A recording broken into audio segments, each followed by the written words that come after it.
Dear students, as you know that I am Sumer Arslan, I am lecturer in English. Today I am going to tell you about some important idioms. First one is strike while the iron is hot. इसका मतलब होता है मौके से बर वक्त फ़ायदा उठाना.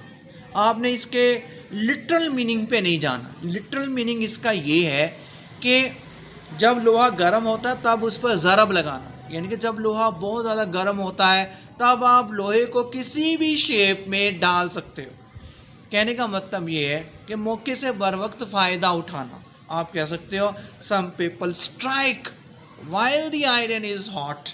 कुछ लोग बर वक्त मौके से फ़ायदा उठाते हैं. Second one is take to one's heel. Take to one's heel का मतलब ये है भाग जाना. वैसे तो हील का मतलब होता है एड़ी. टेक टू वंस हील्स का मतलब होता है भाग जाना. When I saw a thief, he took to his heels. जब मैंने चोर को देखा वो भाग गया. Third one is time and tide. Time and tide का मतलब होता है वक्त. टाइड का मतलब होता है a regular flow of something. आप कह सकते हो time and tide wait for none, यानी कि वक्त किसी का इंतज़ार नहीं करता. Fourth one is to turn a deaf ear to. To turn a deaf ear to का मतलब होता है सुनी अनसुनी कर देना, यानी कि परवाह ना करना. आप कह सकते हो he turned a deaf ear to my advice. वो मेरी नसीहत की परवाह नहीं करता. He turns a deaf ear to my advice. वो मेरी नसीहत की परवाह नहीं करता. वो मेरी सुनी अनसुनी कर देता है. Fifth one is all and sundry. All and sundry का मतलब होता है हर आम और हर खास. कहने का मतलब है हर कोई, every one. I respect all and sundry. मैं हर आम और ख़ास बंदे की रिस्पेक्ट करता हूँ, यानी कि I respect every one. I respect all and sundry. मैं हर आम और ख़ास की इज़्ज़त करता हूँ. My lecture is for all and sundry. मेरा लेक्चर हर किसी के लिए होता है. Sixth one is cost and arm and leg. जैसे कि नाम से इज़हार है, cost and arm and leg का मतलब होता है a thing which is over prized. A costly thing कहने का मतलब बहुत महंगी चीज़. कोई भी चीज़ जो बहुत महंगी होती है. Do you have a cell phone.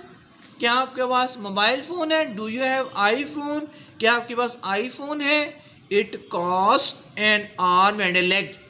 इसकी कीमत बहुत ज़्यादा होती है. Seventh one is storm in a tea cup. Storm in a tea cup का मतलब होता है मामूली सी बात पर झगड़ा, यानी कि मामूली सी बात पर जब फड्डा हो जाए, लड़ाई हो जाए, तब आप ये इडियम यूज़ कर सकती हो. आप कह सकते हो it was a storm in a tea cup between two brothers. दो भाइयों में लड़ाई मामूली सी बात पर हो गई. It was a storm in a tea cup between two brothers. दो भाइयों में लड़ाई मामूली सी छोटी सी बात पर हो गई. Eighth one is hard nut to crack. जैसे कि नाम से ही ज़ाहिर है, हार्ड नट टू क्रैक का मतलब होता है मुश्किल काम. It is a hard nut to crack to win her heart. उसका दिल जीतना आसान काम नहीं है. उसका दिल जीतना बड़ा ही मुश्किल काम है. Ninth one is against a clock.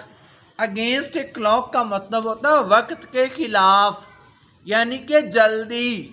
We are working against a clock. हम जल्दी से काम कर रहे हैं, यानी कि हम डेड लाइन से पहले हमने काम कंप्लीट करके देना है. We are working against a clock.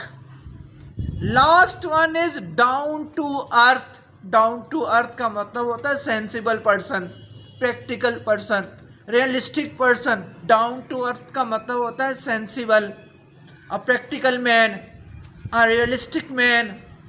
ऐसा शख्स जो हकीकत पसंद होता है, मेहनत पर यकीन रखता है, बाशऊर, आजिज. आप कह सकते हो he is really a down to earth person, यानी कि वो रियलिस्टिक अप्रोच रखता है, वो हकीकत पसंद इंसान है, ख्वाबों की दुनिया में नहीं रखता, मेहनत पर यकीन करता है। He is down to earth person, he is down to earth man.